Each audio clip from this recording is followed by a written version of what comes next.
This is Geraldine of the Braunstone History Group, and I am talking to Raymond Barton, who is 98, and he's very kindly visited us with his son and his daughter-in-law to give us his memories of Braunstone, as he's been here since the 1930s.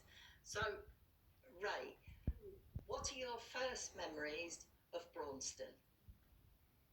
That's the strange thing. I mean, 90 years is a long time, and my memory's dimmed over those years. But I can remember that I'd moved from Gladstone Street, which was near Wolf Street, which was all brick, and I suddenly came with a lovely garden at the back, and it was a new way of life completely. Yeah, so, how old were you? I was six years old. Right, and you had a sister? Yes, she was 2 years older than me. Right, and what was the first school that you went to?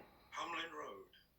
And what are your memories of And Hamlin I can't Road? remember anything about Hamlin Road. No. I've been told by my sister that was, but unfortunately she's no longer with us. But Right. She related to the fact that I went Hamlin Road until I came here. Right, and so how old were you when you came to Braunstone Hall School? I must have been 8. Right, and what are your memories of the school? Oh, lovely memories, yes. I was in the classroom that looked out onto the lawns with that huge tree at the side. Yes. I've spoken to lots of people that went to school there, and they have some wonderful memories. Yeah. And, it must have been wonderful to have biology talks and history talks. And we used to gather leaves and draw the leaves. Wow, amazing. Yeah. And do you remember the troops on the park in the Second World War? Well, they were on the far side, and I lived on this side, so they never infiltrated into the park where I used to enjoy my childhood. They were towards Hinckley Road. Right. The camp was that side. Okay, so you didn't have to walk through the camp to get to school. No. Some of the children had to, and I think they had to be escorted, so that they didn't fraternise with the troops, I guess. Yeah. So they built the new estate over there after they built this one. Right. And a lot of the children came to the schools. Yeah. So what street did you live in? Furlington Road, just near the corner there. I've only got to walk up and I was into the park. Oh, wonderful. I spent a lot of my childhood in that park. Wonderful memories. Oh yeah, I used to love that lake. Oh yes. I used to have a little sailing boat. I can still see myself running out of the park to sail this boat. Wonderful, yeah. And a dog lived next door named Bill, a big Labrador, and he used to come with me. Yeah. Wonderful. And so, how old were you when you left Braunstone Hall School, and where did you go next? Ellesmere Road, when I turned 11. Right. And I was there for 3 years. Yeah. There were 3 stages. Yeah. 1, 2 and 3. Can you remember any of the teachers at Ellesmere Road? Yeah, Robinson was the 3A. Clement was 2A. And I can't remember the first one. I can visualise him, but I just can't remember his name. Right. But they'd all got canes. Oh, yes. We've got a cane upstairs, and when we show them to the youngsters, they're horrified. And the headmaster had a red one. You were saying your favourite teacher gave you the cane. Yeah, I was a goodie, You were a good boy. I sat there doing something, and he was standing at the side of me when he should have been lecturing. He says, "Aren't you listening to me then?" Come to the front and give me 3 whacks on the hand. Oh, wow. So from Ellesmere Road, where did you go next? To work. Right, and what did you do? At the age of 14, and I'd only just turned 14, so I was quite they call me Titch. Yeah. And what was your first job? Engineering. Oh, wow. I'd set up a manufacturing, it was a hosiery factory, which made hosiery machines, but the government must have known that they'd got to rearm, so they cleared that completely of all the hosiery and put production items in there there for making for going into aircraft. Wow. And they had a tool room which supplied the tools for the production shop, and I was put into the tool room. Oh, amazing. So, were you an apprentice, were you? Yes. You're taken on as an apprentice. Yeah. Can you... Walnut Street, wasn't it? Yes, Walnut Street. Can you remember the name of the firm? Now. You know that little park on Walnut Street? Oh, yes. It was opposite that. Oh, right. Can you remember the name of the firm? Yeah, William Spires. Oh, right. And it was, I think he died, William, but his 3 sons were left to run it. Right. But shortly after that, 2 years later, Armstrong Siddeley took it over. Oh, that's So it interesting. became Armstrong Siddeley. Yeah. And then into the 50s, it was Wilson who was in the Prime Minister. He started to cut down.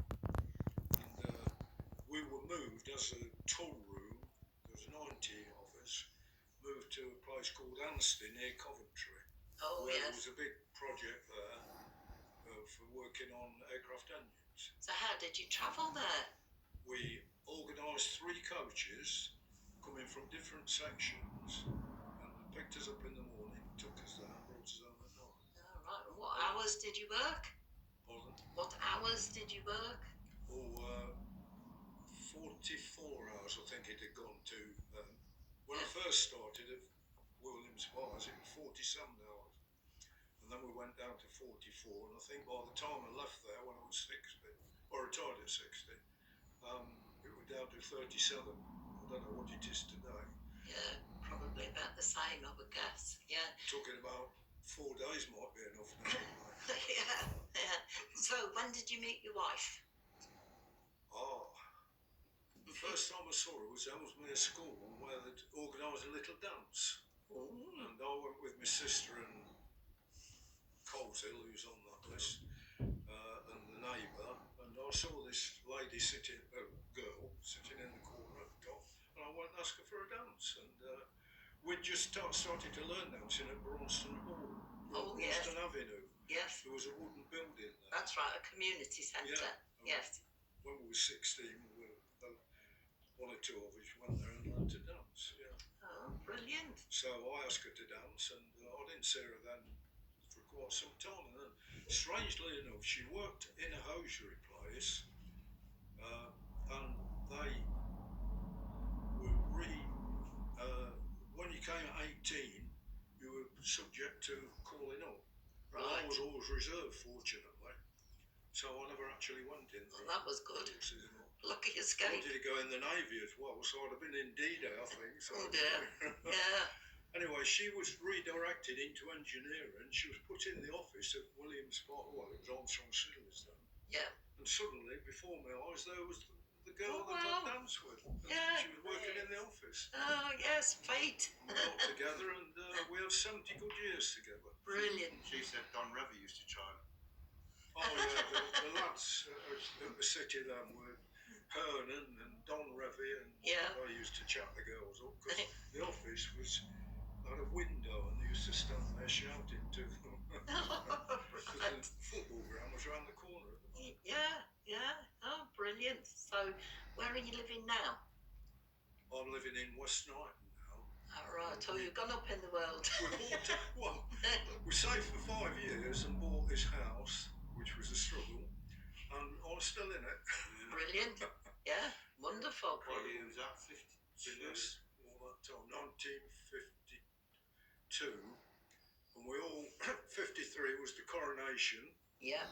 and we all moved into Mr. Wood's house, which was next door but one. He was the only one with a television. Oh. So all these new people all crowded in, and we sat there Yeah. looking at a 9-inch television. Yes. Oh, you just can't imagine it now, can No, you? because You I know. said not many people have seen two coronations. He said, no, I've seen 3. Yes, and that During gentleman the over there coronation, they too. said that in 53 they'd only got 4 cameras Yeah. working. Yeah. This time they had 126. Just imagine. Yeah. Oh, right. Have you got any other memories you'd like to share with us? Well, the fact that my uncle was the park keeper here, you know, I can remember climbing trees and Oh, so yeah. And Well, didn't you that's, say his name was Oscar? Oscar And that's Barton. here's the park, you know. Run. Chased Yeah. by my uncle a few times. Wonderful. Yeah. So your family, a few of you, have had quite an association with Braunston Park, and Yeah. incredible. Yeah. Yes. That's I know we lovely. live quite near. And strangely enough, his brother, Sid, was on Western Park. Oh, So I had right. an uncle on Western Oh, Park and yeah. an uncle on Braunston Park. Was anyone on Victoria Park as well? Well, yes, he was in the White Lodge. You know those White Lodges? Oh, yes. He was a more senior person, but he wasn't my uncle. It was my auntie's husband. All right. So, Yeah. and his sons went into the parks, Frank and somebody else. Oh, wow. I'll have to let the park people have a copy of this recording. They'd be fascinated. I'm sure Oscar Barton's Yeah. records. Yeah, sure there will be. His It'd be name was interesting to Mayo. follow that up. He wasn't Barton. He was Mayo. Well, there's Oh, yes. Victoria Park. Yeah. Victoria Park. Yeah. Yeah. I can remember that building was hit by a landmine just outside inside Braunston Park. I think there's been pictures of it. Oh, yes. I think there was a bomb on Court Crescent. Somebody told me about a bomb on Court Crescent, and apparently you can still see a dip in the road where it's hit, you know? I only spent one night in the Anderson shelter, and that was the night the bomb Leicester. Ah, You right. could hear them up above because the German planes, they got a different sound to the British. So you could tell. Like a drone. Yeah. Whoa. You could hear them going over. Yeah. Oh, so how old would you have been then? Well, it'd be 1940, wouldn't it? So Yeah. it'd be 14, 15, Yeah. 16. Yeah. And I know about 4:30 in the morning, I said to me, Mum, I'll finish, I don't want to stay near any longer, I'm going to bed. I went to bed, and there was a landmine that exploded on Goodin Avenue, just inside the park. Oh, crumbs.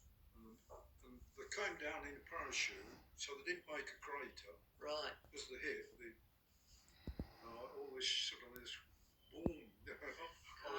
I was no longer in the shelter. Scary. Yeah. These landmines, they weren't actually bombs. They weren't bombs. They weren't bombs that came down. And I don't know. There were landmines called, it was a landmine. Yeah, It was on a parachute. Oh. I don't recollect ever knowing anything about landmines. And then a lone bomber came across, and when was that? About 1942, something like that, and dropped a string of bombs, and he was aiming for the railway where I worked, you know, at the top of, if you think Walnut Street, there's the railway somewhere near, and he missed that, and one of the bombs landed in Filbert Street, Oh, and it never broke a window. really? But the next one went straight through the Leicester City stand Blimey. and blew all the inside the park. Gosh. And little did that pilot realise that he was very close to some important Massive. machinery yes, which was in the that's William true. Spires. Yeah. Amazing. Because we got some special machines there that had been brought from Switzerland. So Wow. they'd have been... Well, thank you very much for your memories. It's been a pleasure to listen to them, and I think it's about time for a cup of tea. Thank you.